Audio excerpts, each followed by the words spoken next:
Hello, everybody. Welcome to Words in the News series. In this series, we introduce you to new vocabulary that appeared in the newspapers. And today's topic is the title of the topic is Deserving Winners. Anybody has followed the recent World Test Championship finals? Yeah, New Zealanders won that series. So what this article says is they're the deserving winners. Deserving winners. This piece of article has appeared as an editorial, actually an editorial that got published in Hindu. So they are saying that the editor's view is that they are the deserving winners because they showed the spirit with bowling and batting. They showed their talent and won comfortably. So even they are the top number one team in the test rankings. So all this makes them the deserving winners. Let us see the vocabulary they used to describe this topic. Summit. Summit means the highest point of something. ఒక పర్వతం తాలూకా శిఖరాన్ని మనం summit అంటాం. ఇక్కడ ఇది figurative expression. అంటే ఒక world test championship అనేది ఒక మౌంటైన్గా మీరు భావిస్తే ఆ సమ్మిట్కి 2 టీమ్స్ చేరాయి. మీరు పక్కన ఒక ట్రయాంగిల్ ఊహించుకుంటే అక్కడి నుంచి ఒక్కొక్క టీం అలా తప్పుకుంది. చివరికి శిఖరాగ్రానికి only 2 teams reached. So they call it a summit clash, the ultimate match, ultimate fight అని వాడారు దీన్ని. యాక్చువల్గా ఇది సమ్మిట్ అనేది ఎక్కువగా international leaders, heads of the countries meet అయినప్పుడు సమ్మిట్ అనేది ఎక్కువగా వాడతారు. ఈ మధ్యన G7 నేషన్స్ ఒక సమ్మిట్ జరిగింది యూకేలో. అలాగే ఎవరైనా ఒక కెరీర్లో ఒక టాప్కి చేరుకున్నారంటే దాన్ని కూడా సమ్మిట్ అని అంటారు. ఒక ఎగ్జాంపుల్ చూద్దాం. Satya Nadella has reached the summit of his career by becoming chairman of the Microsoft. And కెరీర్లో ఇది హైయెస్ట్ పాయింట్, ఎందుకంటే సీఈఓగా ఉన్నారు, తర్వాత చైర్మన్ అయ్యారు. అంతకుమించి ఒక కెరీర్కి ఏం అవసరం లేదు. That was the ultimate point అని చెప్పడం కోసం దీన్ని మనం వాడచ్చు. Next word is lead from front. That means lead by doing first or going first. Leaders, నాయకులు ఎప్పుడు కూడా ముందుండి నడిపిస్తారు అని చెప్తున్నాను. ముందుండి నడిపించాడు. ఇక్కడ Kane Williamson, New Zealand's skipper Kane Williamson తన బ్యాట్తో ముందుండి టీంని నడిపించారు. ఒక ఇన్నింగ్స్లో 49, నెక్స్ట్ సెకండ్ ఇన్నింగ్స్లో 50+, half century not out, 52 not out. So he led from the front. న్యూజిలాండ్ని చాలా బ్యాట్స్మెన్ తడబడినప్పుడు తాను క్రీజ్లో నిలబడి తన టీంని ముందుండి నడిపించారు అని చెప్పడానికి ఈ ఎగ్జాంపుల్ వాడారు.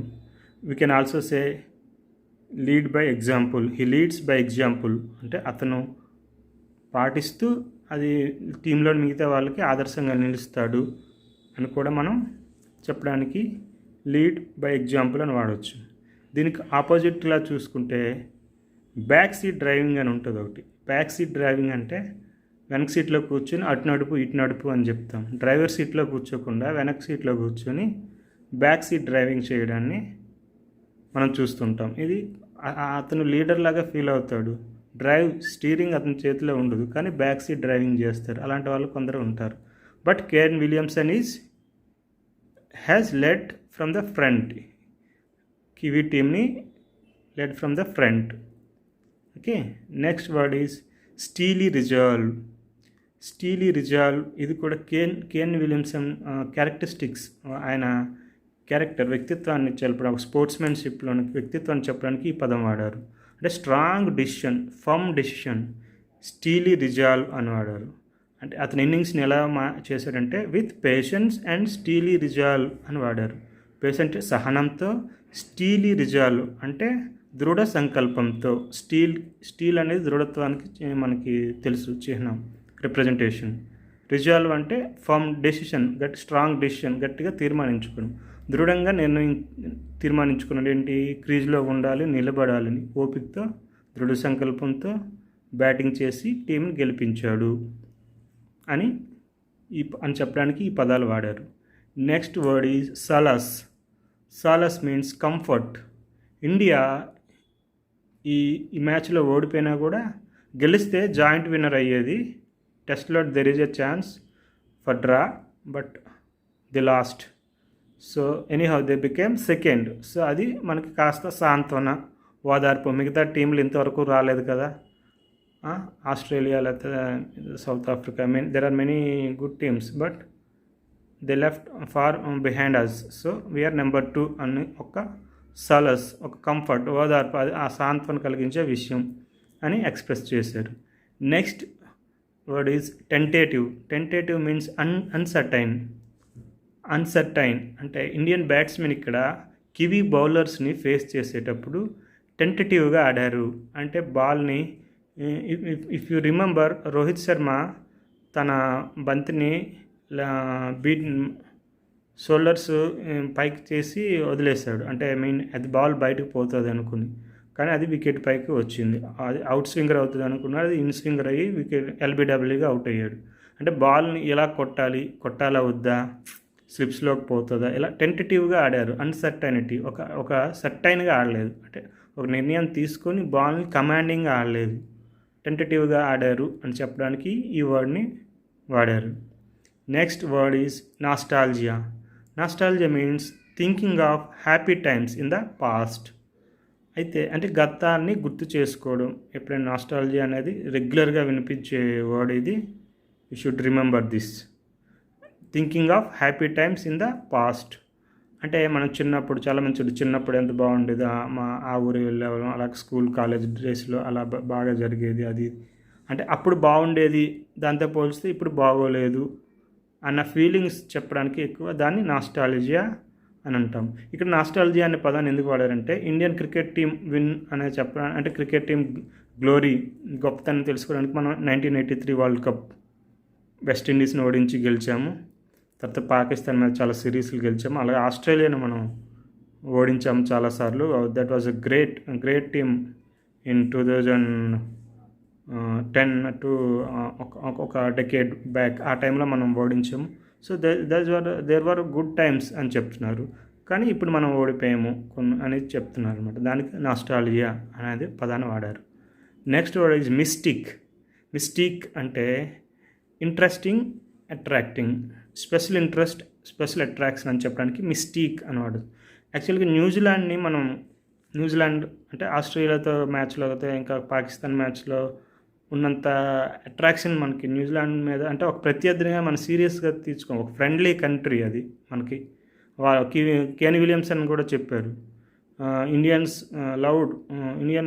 Love us after their own team. India తర్వాత మమ్మల్ని వాళ్ళు ఎక్కువగా ప్రేమిస్తారని. In fact true.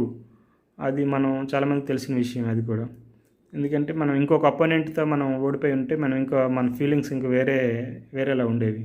సో ఇక్కడ మిస్టీక్ అంటే మనకి న్యూజిలాండ్ని పెద్దగా పట్టించుకోం ఆస్ట్రేలియాతో పోల్చితే, మరికొన్ని దేశాలతో పోల్చితే. కానీ కొంత ఇది ఉంది, అంటే న్యూజిలాండ్ వాళ్ళ హోమ్ కంట్రీలో మనం ఓడిపోయాము టెస్ట్ సిరీస్. తర్వాత 2019 వరల్డ్ కప్ సెమీస్లో మనం ఓడిపోయాము.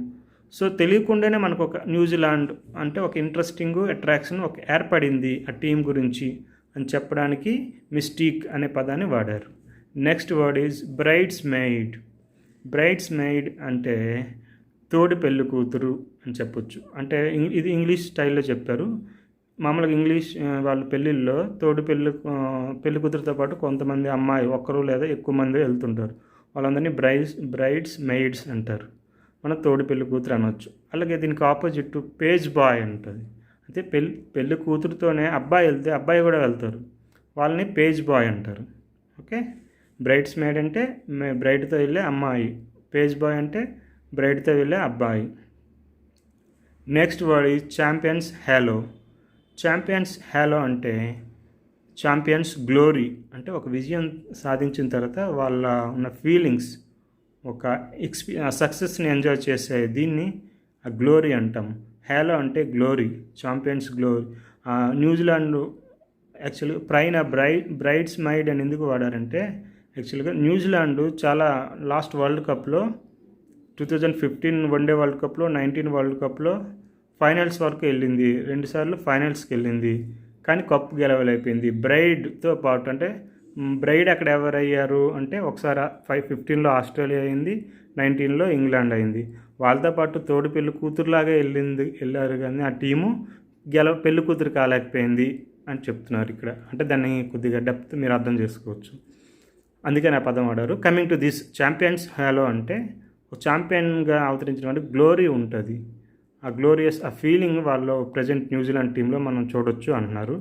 యాక్చువల్గా హ్యాలో అంటే ఒక హోలీ పర్సన్ హెడ్ చుట్టూ ఒక రింగ్ లాంటి లైటింగ్ వస్తుందంట. ఆ లైటింగ్ని కూడా గ్లోరీ అంటే హ్యాలో అంటారంట. ఇక్కడే ఒక ఫిగరేటివ్ ఎక్స్ప్రెషన్ అంటే ఒక ఛాంపియన్ అయిన వాళ్ళకి తెలియకుండానే వాళ్ళ చుట్టూ ఒక వెలుగు వస్తుంది, అంటే హ్యాపీనెస్లో కానీ, వాళ్ళ మూడ్లో కానీ, వాళ్ళ నవ్వులో కానీ. So that they use this champions hello. So these are the words. I think these are very, very wonderful words to remember for a long time.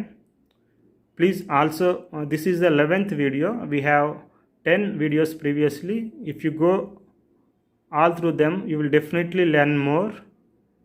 Please subscribe and share and also comment. Thank you.